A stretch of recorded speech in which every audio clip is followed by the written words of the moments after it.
بیا هم په خیر راغلي لیدونکو دا چې تر دې دمه زموږ سره وئ زموږ لیدونکي وئ ډېره زیاته مننه لکه څنګه چې پوهېږو زموږ وخت هم په ختمېدو دی او دا د هو تقریبا د اختر لومړنۍ خپرونه وه چې تاسو ته مو وړاندې کړله په دې هیله یم چې د میلمنو نه مو او همداراز د هغوی د خبرو نه مو خوند اخیستی وي او همداراز جالبې خبرې درلودلې میلمنو واقعا د وزیري صاحب او همداراز د نورو ځانګړو میلمنو ځانګړې خبرې نو کاش مو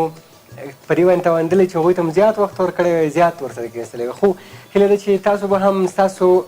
هیلې به هم راباندې درنې شوي نه وي او تر دې دمه مو راسره ملتیا کړې وي نور نو مجبوره یو چې خدای پاماني نظري مخکې دی چې خدای پاماني وکړي دا ګیم واخله یو دفعه یې واز کړه چې تا ته سره وځي ته راشه چې د ما ورته دا ګیم وکړو شته اول یې ته واخله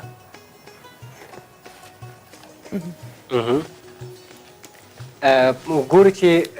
البته و حاجرې ته څه وځي 15 دانې د ښځو د آرایش سامان څومره ښه شی ورته وتلی تاسو فکر ورته وکړئ عیني هماغه شی دی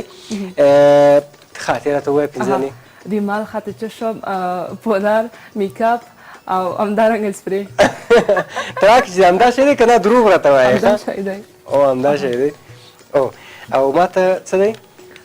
شعر نو زه به هم یو غزل ووایم که دې خوښه وي ولې نه مهرباني وایي هره قصه له ما نه هیره ده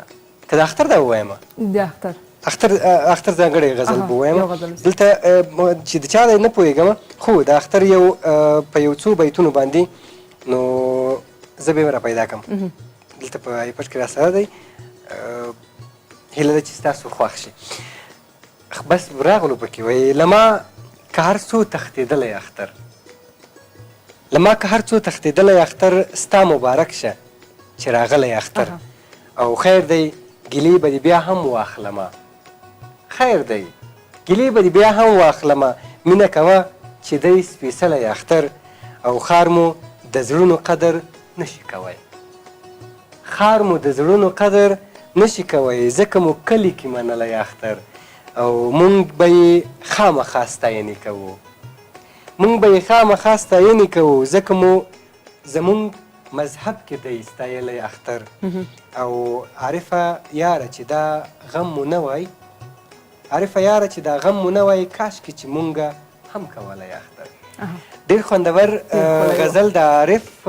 صاحب و او هیله ده چې بل ګیم هم کوو نه بس ځکه دا ډارېږي چې کوم بل څه ونه وځي اوس په دې باندې غزل دا نه شي له تاسو هم ډېره زیاته مننه او حجرې له تا هم مننه چې حوصله دې وکړله دومره وخت تقریبا په ساعتونو د لیدونکو د کورونو میلمانه وو مننه ستا نه هم ډېره مننه له تاسو هم ډېره زیاته مننه چې ملتیا هم راسره وکړله تر بل وخت چې ستاسو چوپړ ته حاضرېږو سبا نو په دې خپرونه کې به په ساعتونو باندې لطیفي صاحب او همداراز شبنم ستاسو میلمانه وي د هغوی سره ملتیا وکړئ او انشاءالله چې تاسو ته به خوندوره خپرونه لري 3 ورځې د اختر موږ ځانګړې خپرونې لرو ملتیا راسره وکړئ